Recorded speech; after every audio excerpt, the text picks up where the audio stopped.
Bismillahirrahmanirrahim. Assalamualaikum warahmatullahi wabarakatuh.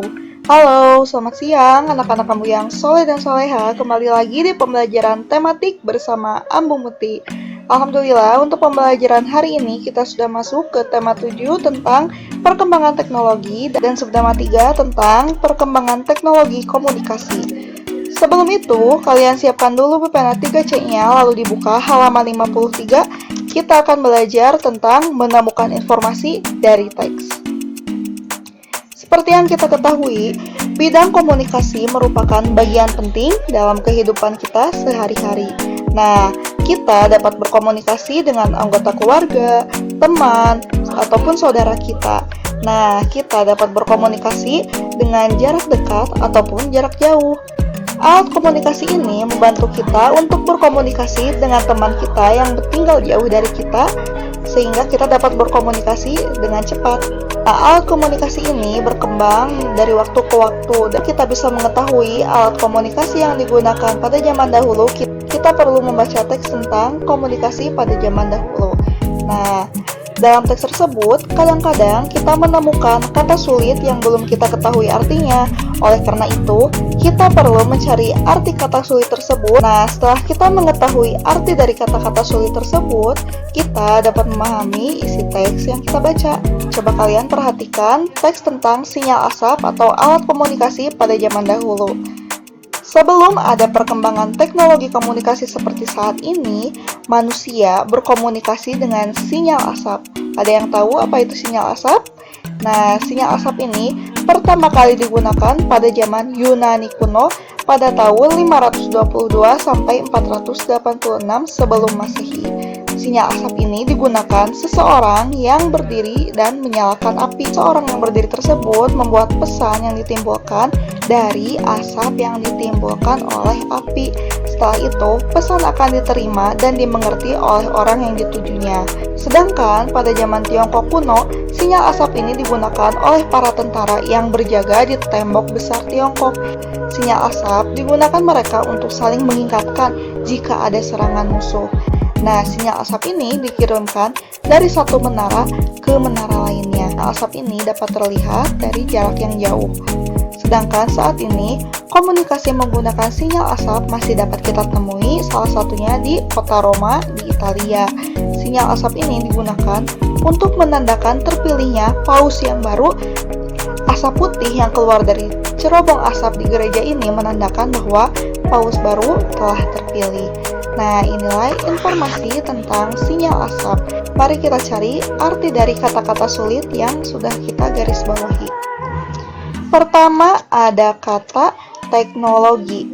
Nah, untuk mencari kata teknologi ini, kita perlu mencari artinya di Kamus Besar Bahasa Indonesia.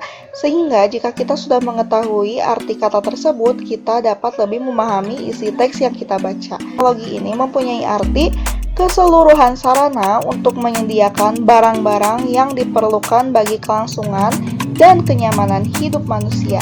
Nah, inilah arti dari teknologi menurut Kamus Besar Bahasa Indonesia.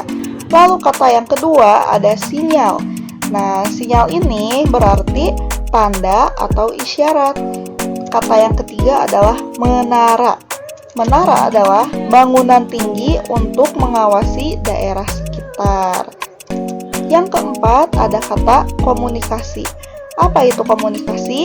Komunikasi adalah pengiriman dan penerimaan pesan atau berita antara dua orang atau lebih, sehingga pesan yang dimaksud dapat dipahami.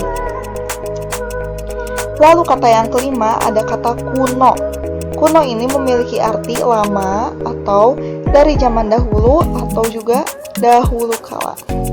Nah, inilah arti dari kata-kata sulit yang kita temui di teks tentang sinyal asap.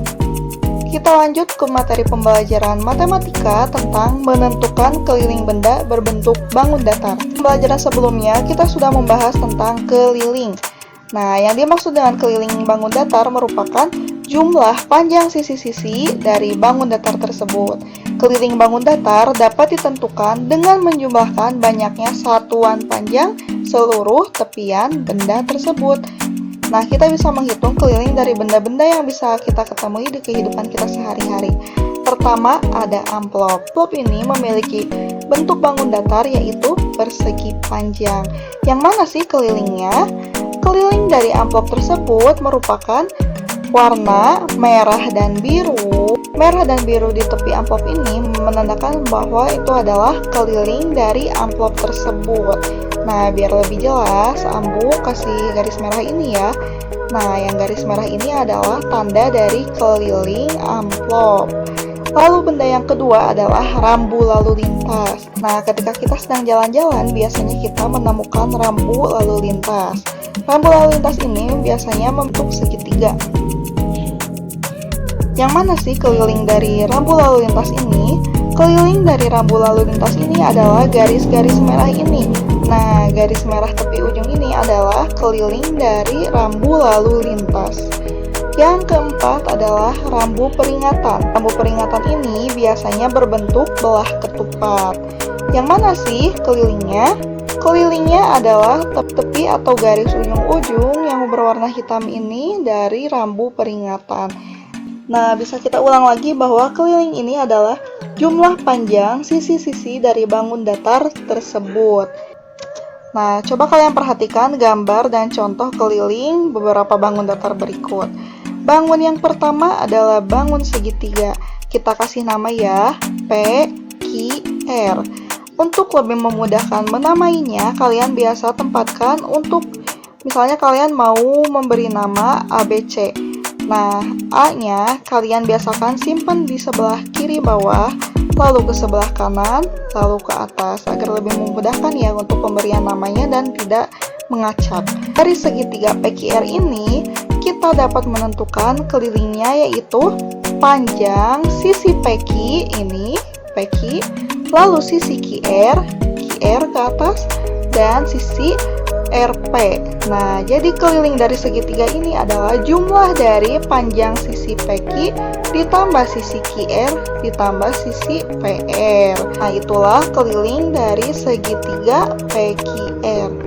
Kita lanjut ke bangun yang kedua, yaitu ada bangun persegi. Bangun persegi ini kita dapat menghitung kelilingnya yaitu dengan menjumlahkan panjang sisi AB ditambah panjang sisi BC ditambah sisi CD dan ditambah sisi DA. Lalu yang ketiga kita punya bangun segi 5. Namanya kita beri nama segi 5 PWXYZ. Pertama kalian jumlahkan panjang sisi PW ditambah sisi WX ditambah sisi XY ditambah sisi YZ ditambah sisi ZW.